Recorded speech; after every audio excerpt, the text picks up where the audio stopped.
Bonjour et bienvenue aujourd'hui au Courrier d'Erevan. On est à la radio Van. Bonjour Tigran. Bonjour Daria, merci de l'invitation. Avec plaisir. Aujourd'hui, j'ai l'honneur de recevoir Tigran Kazazian. Vous êtes musicien, compositeur, joueur de oud, qui est la lutte. Le luth, pardon. Exactement. Vous avez grandi au Caire jusqu'à vos 18 ans et vous avez même été numéro 1 champion de tennis. C'est bien ça? Ensuite, vous êtes parti au Canada. Vous avez étudié au Canada et à l'âge de 20-25 ans, c'est ça, vous êtes parti vous installer enfin en Arménie. Et c'est à ce moment-là que vous avez commencé à découvrir cet instrument et en jouer. J'avais commencé déjà au Canada à 19 ans, mais ici je suis venu pour aller au conservatoire, donc pour apprendre un peu plus officiellement, disons, mais ça faisait déjà 6 ans que j'en faisais tout seul au Canada. Et votre père est un musicien renommé, il s'appelle Georges Kazazian. Il est célèbre notamment en Égypte. Également, il joue le luth. Oui. Il vous a transmis ça dès l'enfance ou c'est devenu beaucoup plus tard? Non, c'est venu à 19, vers 19 ans. Quand j'étais au Canada, j'ai décidé de commencer à apprendre l'instrument. Et il me l'a transmis, mais indirectement. Disons, pas, il m'a pas appris à jouer, mais sa musique m'a influencé, ça a fait le déclic, disons. C'est grâce à ça grâce à sa musique que j'ai voulu commencer. Tigran, vous êtes autodidacte, Oui. mais vous avez souhaité néanmoins vous perfectionner au conservatoire en Arménie, à Erevan. Comment ça s'est passé? Ça s'est bien passé, mais après, pour certains événements, j'ai abandonné, disons, j'ai quitté le conservatoire au bout de 2 ans à peu près.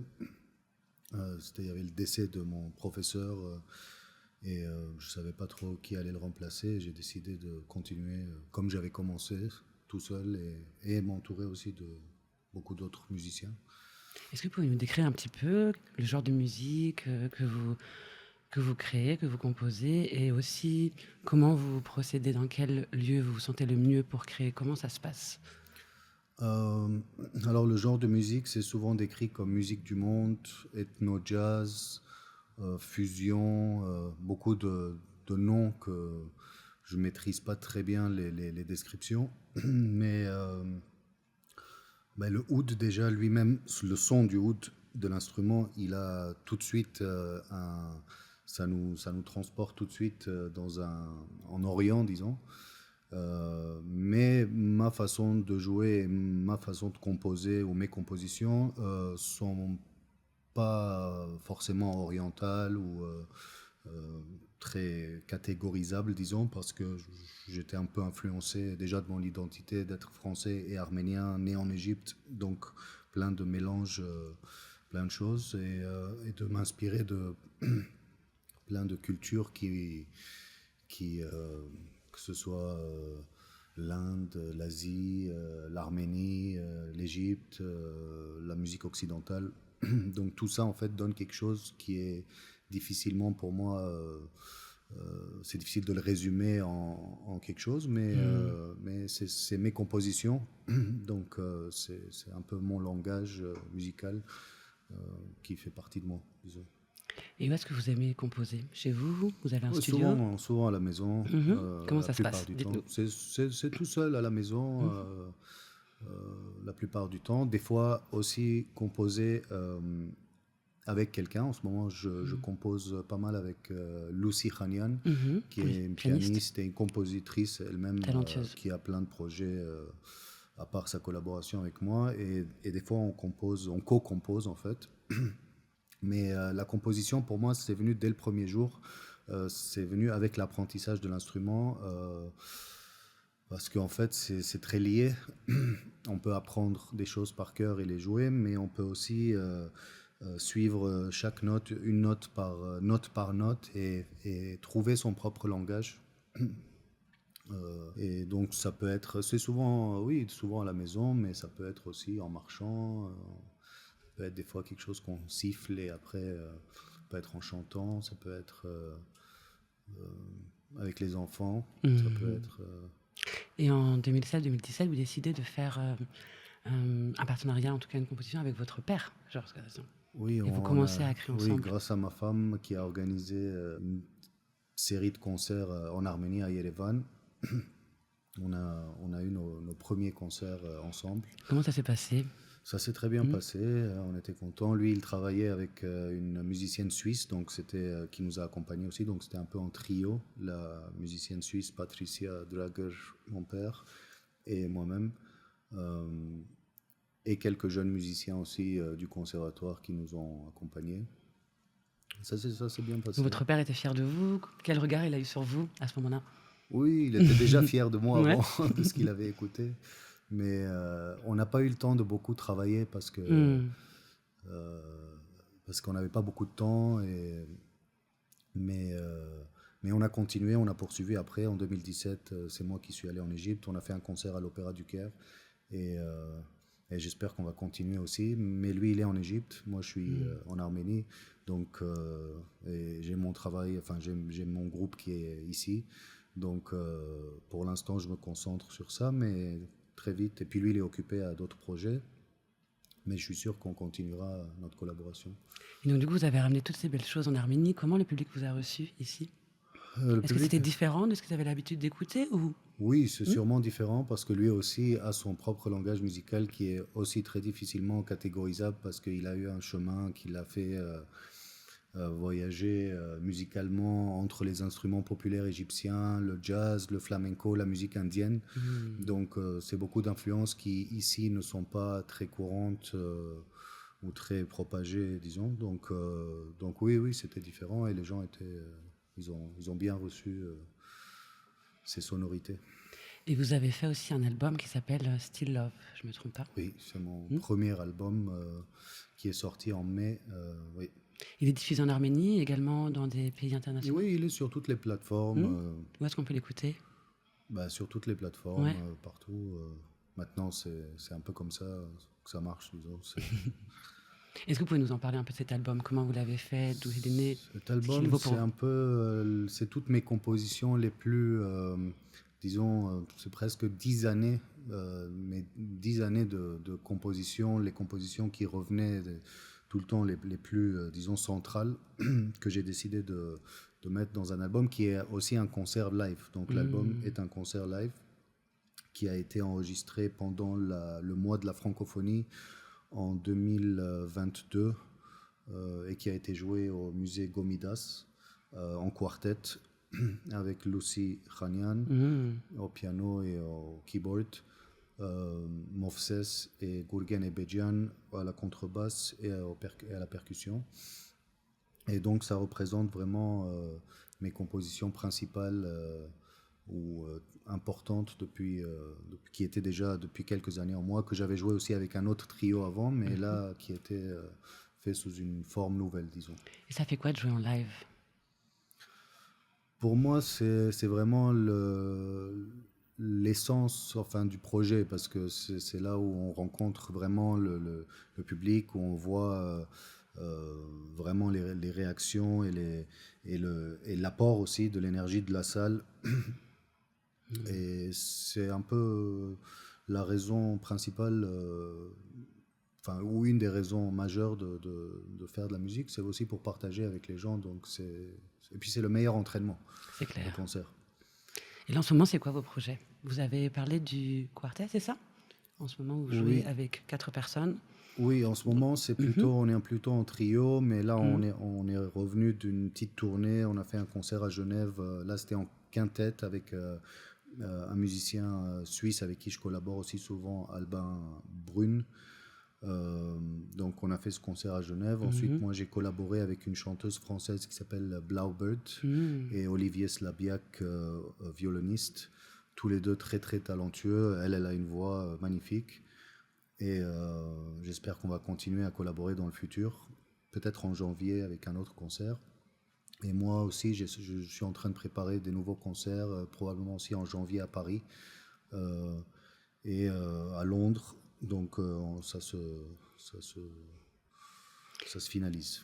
Et pourquoi vous avez décidé de revenir ou de venir vous installer en Arménie? Essentiellement pour la musique? Vous vouliez être ici pour composer? Est-ce que vous avez été influencé depuis peu par des musiciens ou... C'était des vraiment instruments? un hasard, si on peut Mmh. parler de hasard. Je connaissais pas beaucoup de choses de l'Arménie. J'ai été à l'école française en Égypte, je jouais au tennis toute la journée. J'étais pas vraiment en contact tellement Mmh. avec l'Arménie.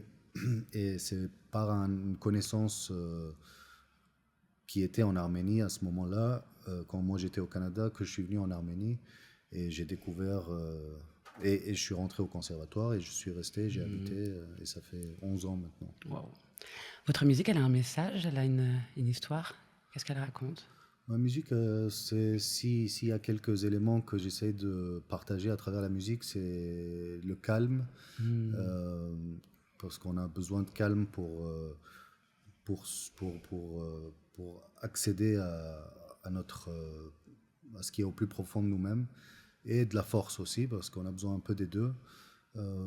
Donc c'est mes deux axes principaux, que ce soit enfin, des raisons pour lesquelles, ou ce que je trouve dans mes compositions, c'est l'apaisement et aussi la force, parce que les deux vont ensemble pour qu'on puisse justement avancer et trouver notre chemin dans la vie. Pour moi, ça marche et j'espère que je Mmh. peux partager ça pour que chacun en bénéficie. Est-ce que vous pensez que votre musique et la façon dont vous la créez, elle est thérapeutique aussi pour vous et peut-être pour les gens qui vous écoutent? Pour moi, c'est sûr, parce que je pense que je crois en l'expression pour chacun de nous, que ce soit, il y a plein de formes d'expression, ça peut être la musique, la danse, le dessin, plein de choses. Donc oui, je crois Mmh. vraiment au pouvoir thérapeutique de l'expression, pas spécialement de ma musique, que j'espère qu'elle l'est. Euh, pour moi, je pense qu'elle l'est, j'espère qu'elle l'est pour les autres. Euh, mais oui, je pense que c'est très important, et qu'on a tous besoin justement de thérapie, à certains des niveaux différents, mais on en a tous besoin. Et vous dessinez aussi, c'est ça? Vous Je faites de la dessine aussi, Mmh. oui. Et dernièrement, vous avez fait un concert et vous avez également lié avec, une exposition. Vous avez affiché vos dessins. Oui, Vous pouvez nous en parler? Et oui. pourquoi? Pourquoi? Parce qu'on Mmh. m'a contacté pour le même mois pour faire deux concerts expo. Mmh. Je n'en avais pas, je ne l'aurais pas planifié moi-même, mais ça s'est passé comme ça, et à 2 semaines d'intervalle. Et, euh, et j'étais quand même content parce que j'ai commencé le dessin à peu près en même temps que la musique, vers 18-19 ans. Mmh. Et j'étais content de les partager parce que j'en ai des centaines. Donc je me suis dit au moins que je peux les partager. Est-ce qu'un jour vous avez envie d'imaginer, je sais pas, une collaboration avec une pratique totalement éloignée de votre instrument et de ce que vous proposez? Vous y avez déjà pensé? Et ça serait quoi? Ça peut être la danse, ça peut Mmh. être l'animation, on dit en anglais, Mmh. enfin en français, Ouais, c'est oui. Mmh, l'animation. bien sûr. Ouais, ouais. Euh, donc la Du danse, cinéma? Vous l'avez l'animation. déjà fait déjà du cinéma? Cinéma, oui, des Documentaire? fois ils prennent documentaire, Mmh. un film aussi qui a pris ma musique. Donc oui, moi je suis ouvert, et j'aimerais bien collaborer avec toute autre forme d'expression, d'art. Bien Mmh. sûr, c'est toujours intéressant, c'est enrichissant, d'autres artistes, Est-ce que bien votre sûr. père, il a prévu de venir en Arménie encore une fois de plus pour faire peut-être un concert avec vous? Euh, Ou c'est pour pas l'instant, prévu? Non? on n'a pas de concert de Mmh. prévu ensemble, mais parce que lui, il travaille sur un film, donc ça prend du temps, et c'est un autre temps, Mmh. c'est plus long. Donc pour l'instant, non, mais j'espère que le film se fera, et si le film se fera, sûrement qu'il viendra, et sûrement que moi aussi j'irai en Égypte, et que ce sera utilisé dans le film. Est-ce que vous avez transmis la musique à vos enfants? Ils jouent? À mes enfants, pas Vous en avez envie? directement. Mmh. Ils sont jeunes encore, donc. Mais je pense que le meilleur moyen de transmettre, c'est pas forcément ou surtout pas d'ailleurs d'imposer quoi que ce soit, mais de le faire autour d'eux, Mmh. qu'ils soient là, Comme ils absorbent de plein de façons les enfants, et puis après, chacun son destin, on C'est peut pas vrai. y échapper, donc c'est pas la peine de... Et justement, j'admire, ou j'ai compris aussi pourquoi mon père ne m'avait jamais vraiment essayé de m'influencer en me disant de faire de la musique ou de faire ci, mais simplement de le faire lui-même. Et pour revenir à votre enfance, est-ce que vous avez un souvenir de votre père qui pratiquait cet instrument, une anecdote, quelque chose qui vous a marqué? Ouais, j'en ai beaucoup, mais oui, il était toujours à la maison, plein d'instruments. Lui, il était pas, on allait souvent chez le luthier, faire des nouveaux luths. Lui, il est passionné par les bois et les différents types de bois et les différents types de sons que ça peut donner, les différents vernis, les différentes rosaces, Waouh! tout tout ce qui a trait au luth. Et il y avait des musiciens qui venaient à la maison. Donc oui, c'est tous ces souvenirs-là. Les concerts aussi, les concerts, surtout le concert aux pyramides d'Égypte, Waouh! Il avec a joué au pied des pyramides? au pied des pyramides et du Dans quel Sphinx. contexte? C'était une collaboration avec Shiv Kumar Sharma, Mmh. le maître du santour indien. Waouh! Et donc ça C'est aussi, je me impressionnant. rappelle. Et vous y étiez là, présent, J'étais petit? présent, oui, oui. Ça devait être grandiose. J'étais pas très petit, je devais avoir peut-être 16 ans. OK, un ado. Ouais, voilà. Tigran, j'ai une question. Pourquoi Still Love pour votre album? Alors, Still Love, c'est pour une double définition ou un double sens dans le mot still en anglais qui veut dire et immobile Mmh. et toujours. Donc, par rapport à l'amour, c'était pour un peu montrer justement un peu un message d'espoir quand les choses sont un peu coincées, quand ça bloque, que ce soit dans la vie personnelle, que ce soit avec quelqu'un, que ce soit dans plein de contextes, même quand les choses peuvent être immobiles, bloquées, il y a toujours de l'espoir Mmh. et on peut toujours transformer cette immobilité qui peut aussi être pas négative, qui peut aussi être une immobilité d'apaisement où le temps s'est arrêté ou quoi que ce soit, mais ça peut aussi être des fois quand dans la vie on pense que c'est un peu un moment où on ne trouve pas de solution, qu'il y a toujours de l'espoir et qu'il faut avancer et que l'amour gagne si on y croit. De ce que je comprends, vous parlez de résilience. Oui, aussi, bien sûr. Bien sûr. Dans ce que vous me dites là maintenant, de ce que Oui, j'imagine, c'est oui. voilà, de ne pas baisser les bras, de trouver des choses à faire, des mécanismes et de l'espoir pour pouvoir justement être résilient et affronter les difficultés de la vie. Oui. Et vous parlez de ça par rapport à l'homme-femme dans une relation de couple ou de manière plus large en général? Plus l'homme-femme, mais aussi ça commence toujours entre nous et nous-mêmes. Donc déjà, il faut que nous, on puisse avoir fait notre chemin pour pouvoir le partager avec quelqu'un parce que on peut pas donner quelque chose qu'on n'a pas. Merci beaucoup Tigrane pour votre sensibilité, pour avoir pris le temps de répondre à mes questions. Merci Je beaucoup, vous souhaite beaucoup Daria. de courage et de beaux projets pour la suite. Merci. Au revoir. À vous aussi. Au revoir.